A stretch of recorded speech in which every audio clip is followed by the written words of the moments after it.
हजारों साल नरगिस अपनी बेनूरी पे रोती है, हजारों साल नरगिस अपनी बेनूरी पे रोती है। बड़ी मुश्किल से होता है चमन में दिदावर पैदा, चमन में दिदावर पैदा। मैं केवल माननीय सांसद से ये जानना चाहता हूं, ये कौन से शायर का ये शेर था?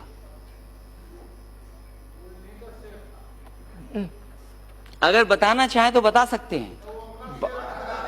बाद में पूछ सभापति महोदय, यही कमी है भारतीय जनता पार्टी के लोगों में, यही कमी है। मैं जानना चाहता हूं कि इतना शानदार अपने नेता के बारे में आपने शेर पढ़ा, और शेर किसने लिखा ये नहीं जानते आप। अगर इन्होंने लिखा होता तो यमुना पे लिखते, बंबई पे लिखते। ये सही बात है कि मुंबई में बहुत दिन रहे हैं।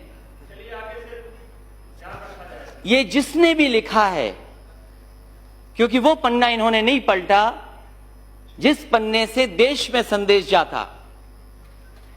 शायद किसी पन्ने पे ये भी लिखा था कि सारे जहां से अच्छा हिंदुस्तान हमारा। वो हिंदुस्तान जिसमें हम और आप रह रहे हैं। फिर इन्होंने कुछ बहुत लंबी बातें बताई।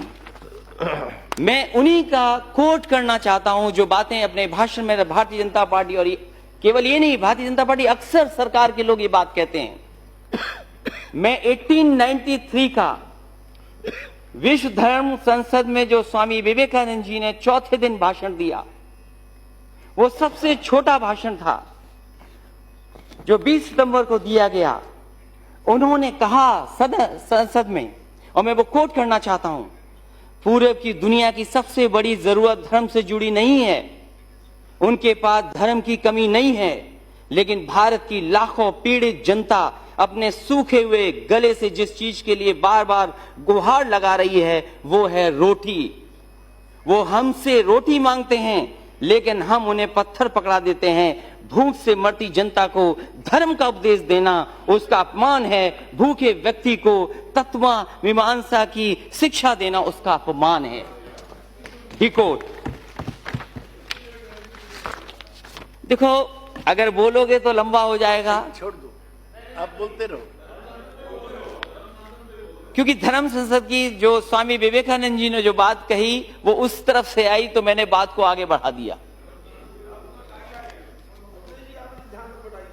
नहीं, अच्छा है, दिल लगा रहेगा इनसे थोड़ा बहुत, क्योंकि कुछ विकास की बातें हम भी बोलेंगे इन्हें। और उन्होंने कहा, उस किताब में लिखा पहला पैराग्राफ में मैं कोट करता हूं कि भारतीय इतिहास की सबसे बड़ी लड़ाई हिंदू धर्म में उदारवाद और कट्टरता की लड़ाई है। पिछले 5000 सालों से भी अधिक समय से चल रही है, और उसका अंत अभी भी दिखाई नहीं पड़ता। इस बात की कोशिश नहीं की गई जो होनी चाहिए थी कि इस लड़ाई को नजर में रखकर हिंदुस्तान के इतिहास को देखा जाए, उसे बुना जाए। लेकिन देश में जो कुछ होता है उसका बहुत बड़ा हिस्सा इसी के कारण होता है। सभी धर्मों में किसी न किसी समय उदारवादी और कट्टरपंथियों की लड़ाई हुई है, लेकिन हिंदू धर्म के अलावा वे बट गए। अक्सर उनमें रक्तपात हुआ, और थोड़ा या बहुत दिनों की लड़ाई के बाद वे झगड़े पर काबू पाने में कामयाब हो गए। हिंदू धर्म में लगातार उदारवादियों और कट्टरवादियों का झगड़ा चला आ रहा है, जिसमें कभी एक जीत होती है, कभी दूसरे की। खुला रक्तपात तो कभी नहीं हुआ, लेकिन झगड़ा आज तक हल नहीं हुआ, और झगड़े के सवालों पर एक धुंध छा गई है। देखो, ये पैराग्राफ डॉक्टर राममनोहर लोहिया ने लिखा। उनकी किताब है हिंदू बनाम हिंदू।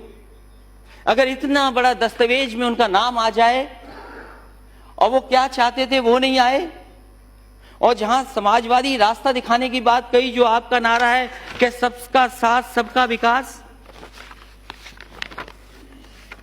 और सबका विश्वास तीसरा जोड़ दिया। न सबका साथ लिया इन्होंने, और न सबका विकास किया, और लोगों के अंदर, समाज के अंदर शक पैदा कर दिया। मैं उत्तर प्रदेश से आता हूं, क्योंकि आदरणीय राष्ट्रपति जी वहां से हैं, हमारे प्रधानमंत्री जी वहां से हैं, हम जानना चाहते हैं कि सबका साथ सबका विकास उत्तर प्रदेश में कितना हो रहा है और कितना विश्वास पैदा किया है आपने। आप एक्सपर्ट हैं।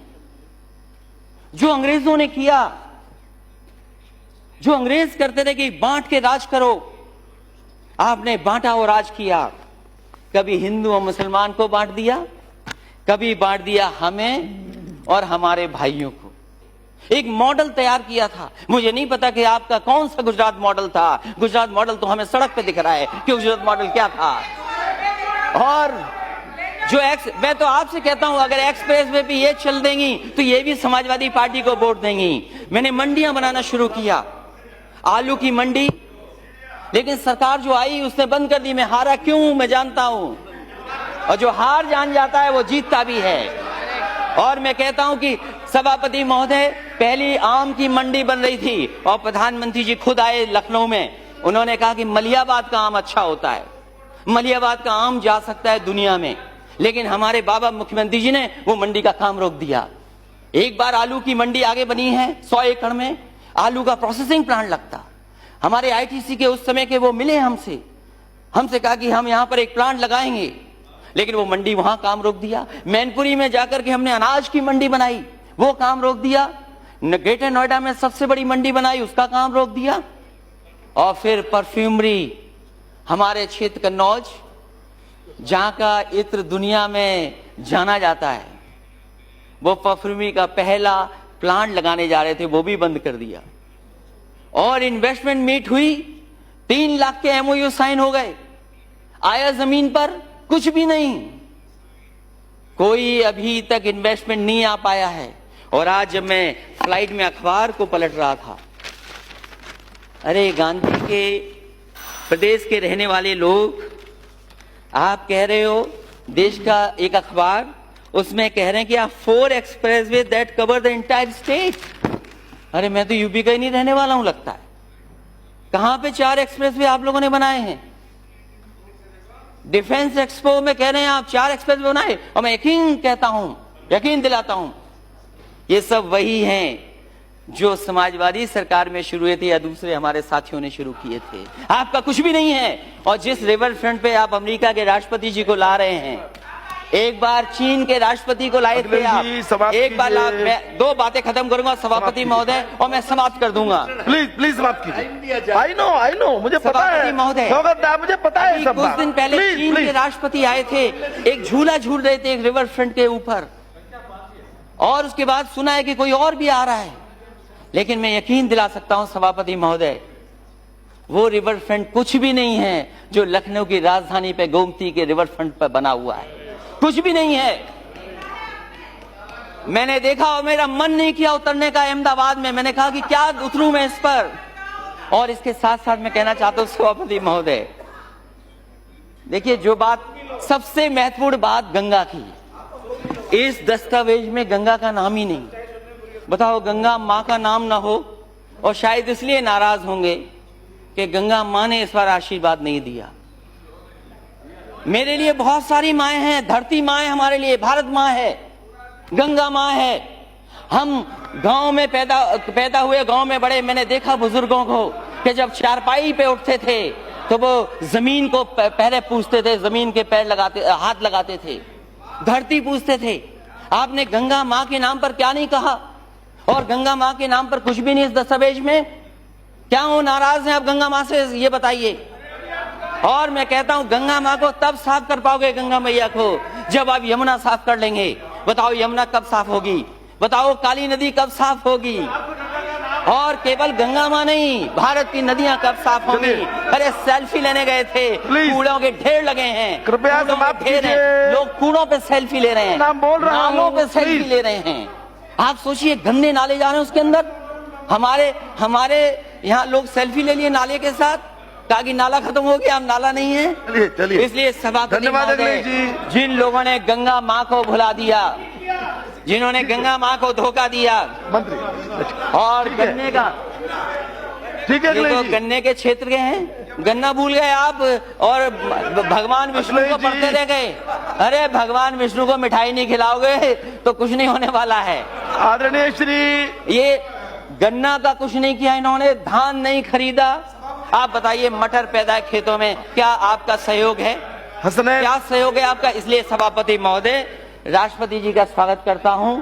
ये दस्तावेज जनता के लिए झूठ का एक बहुत बड़ा हिसाब किताब है, सत्य का नहीं है हिसाब किताब। श्री मैं बहुत बहुत हसनैन धन्यवाद मसूदी देना जी। चाहता हूं सभापति महोदय का।